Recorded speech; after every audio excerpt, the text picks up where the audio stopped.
You know that feeling, right? That rush of anxiety right before you have to speak. Your palms get sweaty, your heart starts racing. Well, what if I told you there's a clear, actionable path from that feeling of fear to genuine confidence on stage? Okay, let's dive into this guide and figure out exactly how to do that. I mean, this quote from the guide's author, Mohammed Obeidullah, just gets right to the heart of it, doesn't it? That feeling is so relatable. It's not about being some kind of born performer. It's about starting from a place of fear, just like most of us, and making the decision to grow from there. And that's exactly what he did. Obeidullah's whole journey, from that nervous student to becoming a public speaking coach who's mentored over 55 students, well, that's the foundation of this entire guide. So you know this isn't just theory. It's a playbook that was built from real, lived experience. Okay, so to even start that journey, we first have to tackle the biggest mental roadblock out there, a huge misunderstanding about what public speaking really is. Now, what's so interesting here is the massive mindset shift it presents. The myth, the thing we all tend to believe, is that great speakers are just born with it, it's a talent. But the truth, the really game-changing truth, is that public speaking is a skill. And just like any other skill, whether it's playing guitar or learning a sport, you can get better at it with consistent practice. I absolutely love this reframe. Instead of seeing practice as some boring chore, think of it as a workout. A small, daily commitment that builds on itself over time. It builds confidence, clarity, and control, just like doing reps in a gym builds muscle. So, how do you actually start this workout?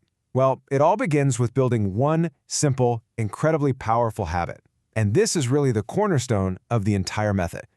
That's it. Seriously, just 15 minutes a day. The guide really emphasizes that you don't need some big stage or a formal event to get better. This small daily commitment is what creates real compounding progress. It's accessible, it's manageable, and you know what? It works. And the process for getting started is just so simple. Step 1, just open your calendar. Any calendar. Step 2, find a 15-minute slot that works for you. Maybe it's first thing in the morning or on your lunch break. And step 3, this is the most important one. Make it non-negotiable. You have to treat it like a meeting with your future, more confident self. Okay, so you've scheduled the time, but before you can really start your workout, you got to know your starting point, right? You can't track your progress if you don't even know where you began.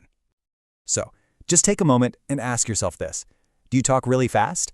Do you use a lot of filler words like or like? Are you expressive with your hands, or do you stand perfectly still? Just understanding your natural tendencies is the very first step to making intentional improvements. And here's the practical exercise from the guide to figure all that out. It's incredibly simple. First, pick 3 topics, literally anything you can talk about. Second, speak for just 1 minute on each of those topics. And third, record yourself on video. I know, watching yourself can be a little awkward, but trust me, this is such an effective tool for self-awareness. So once you have that recording, it's time to become your own coach. And remember, you're not looking for perfection here, you're just looking for patterns. The guide asks you to focus your review on 4 core elements. And here is the exact framework you're going to use. First, look at your content. Was your message actually clear? Then think about your voice. How was the tone and the pacing? Next up, check your eye contact. Were you looking at the camera? And finally, your gestures. Did they feel purposeful? For each one, make sure you note what you did well, because reinforcing your strengths is key, and then just one specific area for improvement. All right, so now you have your baseline, and you've identified areas for improvement. The temptation is to try and fix everything all at once. But the guide is very, very clear on this. That is a recipe for getting completely overwhelmed. This is the crucial question, right? With all this new self-awareness, you've probably got a list of things to work on. But how do you tackle it without getting overwhelmed? Well, the answer is all about focus. Your action plan is basically a simple loop. First, you're going to pick just one skill from your evaluation to focus on. Maybe it's cutting down on ums or using more intentional hand gestures. Second, you practice only that one thing during your 15-minute sessions.